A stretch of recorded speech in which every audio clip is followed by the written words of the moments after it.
क्या सोच रहा है? सही तो सोच रहा है वो। सर मैं इनको पढ़ाने के लिए मैं इलाहाबाद लेके आया।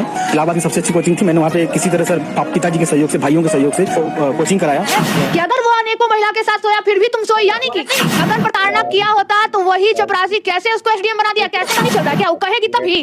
वो तो कह रही है, मुस्कुरा रही है। वो क्यों नहीं अभी तक बोली कि हम ऐसा नहीं किए हैं? वो क्यों? उसका प्रूफ नहीं। वो कैसे, अच्छा वो कैसे पाई गई रूम में दूसरे के साथ? वो कैसे होटल में पाई गई है? इसका आपके पास जवाब? एसडीएम बनाने वाला चपरासी है, मान लिया हम कि एसडीएम बनाने वाला तो चपरासी है ना, उसको आप यहाँ बनाइएगा, यहाँ रखिएगा, ना कि यहाँ रखिएगा। किसी के भरोसे को तोड़ना तुम्हारा अधिकार नहीं, ब्रीच ऑफ ट्रस्ट तुम्हारा अधिकार नहीं, किसी को जिंदगी को बर्बाद करना तुम्हारा अधिकार नहीं। करो तुम अपने जिंदगी में जितनी अय्यासियां कर सकते हो, लेकिन under IPC 497 is punishable offence जो एसडीएम की है वो लॉ के श्रेणी में भी अपराध है। अब जो आदमी इसके साथ सो रहा है, क्या लगता है वो इसको सही समझ रहा होगा क्या? आज हर तरफ से चली गई ना। हमारे साथ लॉ स्टूडेंट रूपम जी है और अभी सोशल मीडिया पे चल रहा है जिस तरीके से डीएम और एक चपरासी पति का कहानी, तो ये लॉ स्टूडेंट है, इनसे भी जानेंगे कि ये उस मुद्दे पर क्या अपना राय रखती हैं। पता है मुझे बहुत बुरा लग रहा है कि एक महिला के ऊपर रहा है। अच्छा। इसलिए मैं आक्रोशित हूँ, नहीं तो नहीं रहती। बात में हूँ फलाना ढिमकाना, पहले तो महिला हूँ ना। आप पूछ रहे हैं कि किसके सपोर्ट में हूँ? बिल्कुल आलोक के सपोर्ट में हूँ, खुल के बोल रही हूँ। अरे चपरासी नहीं, वो मेरे लिए समझिए एसडीएम तो वही है, क्योंकि एसडीएम बनाने वाला, ठीक है, एसडीएम बनाने वाला कौन है? वही चपरासी आलोक। लेकिन कहीं ना कहीं वो अपने मेरिट पे बनी है ना, उनको पढ़ने में तेज थी, उनको पढ़ने का मन किया। कब उसको माइंड से फ्री कौन किया? जब तक वो माइंड से फ्री नहीं रहेगी ना, कोई भी महिला नहीं आगे बढ़ पाएगी। माइंड से फ्री कौन किया? तुम आजाद रहो, तुम पढ़ो लिखो, तुम्हारा घर का काम हम कर देंगे, तुम्हारे बच्चे को संभाल देंगे, तुम पढ़ो, हम तुम्हारा पैसा भी कमा के देंगे तुम्हारी पढ़ाई के लिए। कौन दिया? मैं जो सपोर्ट कर रही हूँ वो आलोक का कर रही हूँ, चूंकि आलोक सही है। इसने वो काम किया जो बड़े बड़े मर्द भी नहीं करते। अरे कितना विधायक है, कितना विधायक पढ़ा लिखा है, जाके घर में उसका देख लीजिए उसकी कितनी बीवी और बेटा बेटी पढ़ा लिखा है। नहीं है, भले अपने विधायक जितना रह जाए, ठीक है, लेकिन ये चपरासी जो है, ये नाम का चपरासी है, लेकिन मेरे लिए तो डीएम का जो पोस्ट है वो इसके लिए है। लेकिन जो आरोप है, अब लोग जो कह रहे हैं कि मतलब आलोक मौर्य कहीं ना कहीं प्रताड़ना करता था, मारपीट करता था, इसलिए पत्नी जो है किसी और के साथ अवैध संबंध बनाई। तो उस बीवी के लिए वो कमा के पैसा लाके उसको नहीं देता, उसको एसडीएम नहीं बनाता।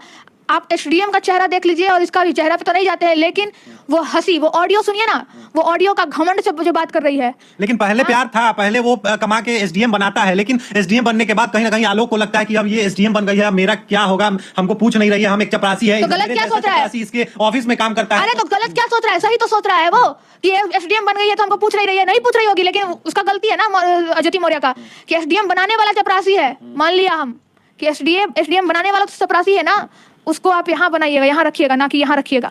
आपको रंगे हाथ पकड़ा गया, जैसा कि पिछले मीडिया ने भी बताया कि उसको रंगे हाथ पकड़ा गया है होटल में। अगर वो लड़की सही होती तो कभी कहीं ना कहीं जो इसको आलोक को जरूर मीडिया ट्रायल में गलत ठहराती कि इसको भी हम देखें। कहीं सुने हैं? कहीं बोली है? क्यों? लेकिन एक पुरुष जो है अनेकों महिलाएं के साथ जब संबंध बना सकता है, अनेकों गर्लफ्रेंड रख सकता है, अनेकों नहीं, वो रख सकता है, वो अलग मैटर है। यहाँ मैटर नहीं, यहाँ मैटर क्या है? महिला क्यों?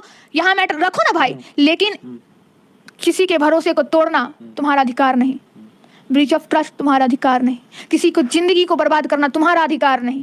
करो तुम अपने जिंदगी में जितनी अय्यासियां कर सकते हो, लेकिन किसी की जिंदगी को बर्बाद करके वो अय्यासी करना, तो वो अय्यासी नहीं, वो बर्बादी है।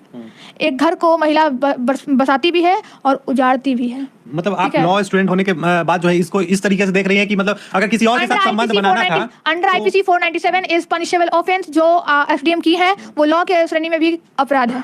मतलब पहले उनको कहीं ना कहीं डाइवोर्स लेना चाहिए था, उसके बाद इस तरीके से जो भी करना था। आप डाइवोर्स लेती? डाइवोर्स क्यों नहीं लिया? चपरासी है ना, डाइवोर्स लेती, लेकिन कब? वो नहीं ले सकती थी ना, क्योंकि रीजन है ना। जो आदमी इसके साथ सो रहा है, क्या लगता है वो इसको सही समझ रहा होगा क्या? आज हर तरफ से चली गई ना। या तो उसको उस पर क्या बोलूं, बहुत बड़ा सवाल उठता है, बहुत बड़ा। ये मैं नहीं उठा रही हूँ, यही सवाल खुद में एक सवाल उठा रहा है कि अगर वो अनेकों महिला के साथ सोया फिर भी तुम सोई, यानी कि पैसा का खेल तो नहीं? नहीं कहीं लेवल का खेल तो नहीं? 12 साल जिनका शादी हुआ हो गया, जो 2 बच्चे की माँ है, वो इतना बड़ा धोखा। माँ अपनी बेटियों को समझाती है, बेटा लड़का अच्छा नहीं होता है, कहते हैं ना, माँ लोग समझाती है, नहीं रात को नहीं जाना, इधर नहीं जाना, उस लड़का से दोस्ती मत करो, उस लड़का से दोस्ती करो नहीं करो। ये माँ क्या समझाएगी? माँ तो खुद गलत है।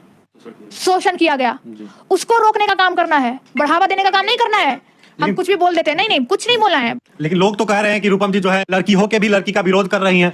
जी नहीं, लड़की होकर भी लड़की का विरोध नहीं कर रही हूँ। एक लड़की, एक जागरूक युवा होकर गलत का मैं विरोध कर रही हूँ। मैं जागरूक युवा हूँ। लेकिन अभी तक प्रूफ तो नहीं ना हुआ है कि एसडीएम ही गलत है। तो कैसे निलंबित हो गई? निलंबित हो गई है क्योंकि उन पे इल्जाम लगा, इसलिए निलंबित किया गया है। उनको नौकरी से बर्खास्त तो नहीं किया गया है। देखिए, प्रूफ करना ना करना वो तो न्यायालय का काम है। ये काम है न्यायालय का, न्यायालय में जाएगा मामला, देखा जाएगा। लेकिन मैं आपको बता दूं कि अगर ऑफेंसेस जो उन पे चार्जेस लगने वाले हैं या लगे हैं या जो भी है, अगर किसी भी सिविल सर्विसेज पे अगर उन पे ऐसा कोई एलिगेशन लगता है और वो सिद्ध हो जाता है तो उनको बाकायदा निलंबित किया जाता है। अगर प्रूफ हो गया कि वो इस क्राइम में जो उन पे चार्ज लगा है वो सही चार्जेज है, वो सिद्ध हो चुका है और उनको पनिशमेंट भी मिल गया है, तो वो वहां से डिस्क्वालीफाइड हो जाएंगे। तो यही प्रोसेस एसडीएम के लिए भी यूज होगा। मतलब आपका कहना है कहीं ना कहीं एसडीएम को निलंबित कर दिया गया है, इसी से मतलब वो सिद्ध हो गई कि वो मतलब सिद्ध नहीं हो गई, सिद्ध इससे हो रही है कहीं ना कहीं। ये मैं सिद्ध करने वाली कौन? मैं सिद्ध नहीं कर रही, मैं उस प्रूफ के द्वारा कह रही हूँ जो प्रूफ दिख रहा है। मीडिया ट्रायल जो चल रहा है अभी, तो अभी ये भी दिख रहा है, मतलब लोग कह रहे हैं, देखिए चैट देखिए, वो दिख रहा है, लेकिन प्रूफ अभी ये भी दिख रहा है, लोग कह रहे हैं, तरह तरह का वीडियो चल रहा है कि आलोक मौर्य जो है एसडीएम साहिबा के साथ मार पिटाई करता था। हो सकता है कि उससे लड़ाई झगड़ा होता हो, प्रताड़ना की जाती थी। अगर प्रताड़ना की जाती तो कैसे वो उसको बना दिया? बनाने नहीं, अगर प्रताड़ना किया होता तो वही चपरासी कैसे उसको एसडीएम बना दिया? कैसे वो दिखा रहा है कि देखिए बल हम एक मिनट देखिए कि हम जो है ये इसको पढ़ाए हैं, ये सर्टिफिकेट ये सारा पढ़ाई मेरे द्वारा पढ़ाया है, एसडीएम बनाया, ये सही है, लेकिन एसडीएम बनने के बाद जो है मार पिटाई कहीं ना कहीं प्रताड़ना की जाती थी। आपको लगता है कि एक एसडीएम पे हाथ कोई उठा देगा? और पत्नी जो है, एक पति के लिए सिर्फ पत्नी है, ना कि एसडीएम और एसपी है। वो पत्नी तो ऐसा नहीं मान रही है कि हम पत्नी और पति हैं, नहीं, वो मान रही है कि हम एसडीएम है और ये चपरासी है। वो तो मान ही नहीं रही है। उन्होंने तो कहीं कहा नहीं है ऐसा, उन्होंने नहीं ऐसा उन्होंने कहीं कहा ही नहीं है। अरे उसका ऑडियो से पता नहीं चल रहा है क्या? वो कहेगी तभी, वो तो कह रही है, मुस्कुरा रही है, वो क्यों नहीं अभी तक बोली कि हम ऐसा नहीं किए हैं? वो क्यों, उसका प्रूफ नहीं, वो कैसे पाई गई रूम में दूसरे के साथ? वो कैसे होटल में पाई गई है? इसका आपके पास जवाब? क्यों पाई गई? दूसरे के साथ सो रही है। अपना पति तुम्हारा है ना भाई, तुम्हारा बाल है, पति मार पिटाई करेगा तो फिर कोई भी महिला डाइवोर्स लो, कंप्लेंट फाइल करो। इतना सारा प्रोविजन है, इतना सारा लॉ है, उसके लिए फाइल की हुई है, उसके लिए फाइल की हुई है। उनका तो ऑडियो वायरल हो रहा है जिसमें कह रही है कि तुमसे हमको डाइवोर्स चाहिए, लेकिन ये अड़ा हुआ है जित पे आलोक मौर्य। आज क्यों पड़ा? पहले अगर गंजेड़ी नशेड़ी होता ना भैया, गंजेड़ी नशेड़ी अगर होता, मान लिया हो गया, तो मैं उस गंजेड़ी को भी सलाम करती हूँ क्योंकि उसने पढ़ाया, एसडीएम बना दिया। अब सोचिए, ये चपरासी की जो बात कर रहे हैं ना, मैं बार बार इस चपरासी का नाम चपरासी इसलिए ले रही हूँ क्योंकि एक घर को जो है ना या फिर किसी भी ऑफिस का सुरक्षा करने में सबसे बड़ा भाग चपरासी का होता है। लेकिन ये भी भाग है कि कहीं ना कहीं औरत को अलग जाने का कारण बनता है कि चपरासी अनपढ़ जो चपरासी है, इसको उतना समझ नहीं है, उतना पढ़ा लिखा नहीं है, जिससे एसडीएम लड़की को अपने साथ में रख कर उसको पता था कि हम ना इतना नहीं पढ़ पाएंगे, तभी तुम चपरासी, क्यों ना इस टैलेंट को हम और आगे बढ़ा दें। उसी को आगे बढ़ा दिया वो कि लो तुम ही पढ़ो, तुमको पढ़ने का ललक है। बाद में उसको हैंडल नहीं कर पाया है ना, उसको हैंडल ये क्या नहीं कर पाएगा? वही इसको हैंडल नहीं कर पा रही है क्योंकि ये एसडीएम हो गई है। तो चपरासी के ऊपर जो है ना पलड़ा भारी पड़ गया, एसडीएम का ठप्पा। यहाँ पे लिखा गया चपरासी और उसके ऊपर लिखा गया कि हम एसडीएम है। तो पति एसडीएम, यहाँ पति पत्नी तो दूर है, छोड़िए हटाइए, यहाँ टाइटल भी देखिए, एसडीएम पत्नी ने धोखा दिया चपरासी पति को, यही हो रहा है। और उन लड़कों को क्या कहना चाहिएगा, उन पतियों को क्या कहना चाहिएगा जो मतलब अपनी पत्नियों को, जो पटना में पढ़ रही हैं, दिल्ली के मुखर्जी नगर में पढ़ रही हैं, जो बीपीएससी यूपीएससी की तैयारी कर रही है, प्रयागराज से अभी 137 महिलाओं को जो है पति जो है वापस बुला लिए है। एक बक्सर की महिला जो है थाने में पहुंच गई है कि केस करने पहुंच गई है बक्सर थाने में कि मतलब मेरा पति जो है हमको बुला लिया है, पढ़ने नहीं दे रहा है। नहीं, ऐसे पतियों को हाथ जोड़ के रूपम अपील करती है, महिलाओं को पढ़ने दीजिए। हर महिला एक जैसी नहीं होती है, वो आप पे भरोसा करती है, आपको अपना जीवन सौंप देती है, जीवन क्या तन मन धन सब कुछ सौंप देती है, वो पढ़ना चाहती है, पढ़ने दीजिए। मैं आप जो लोगों से हाथ जोड़ के अपील करती हूँ, आपकी बीवी, आपकी पत्नी, आपकी बेटी पढ़ जाती है तो नाम आपका ही होगा। बाकी कर्म प्रधान अगर आप सही रहोगे तो आपकी बीवी भी सही रहेगी। आप भी उस काबिल बन के दिखाओ जो आपकी बीवी बनना चाहती है। देखिए हमारे साथ अभी लॉ स्टूडेंट रूपम जी थी और सोशल एक्टिविस्ट भी हैं, तो कैसा लगा ये खास बातचीत और कैसा लगा एसडीएम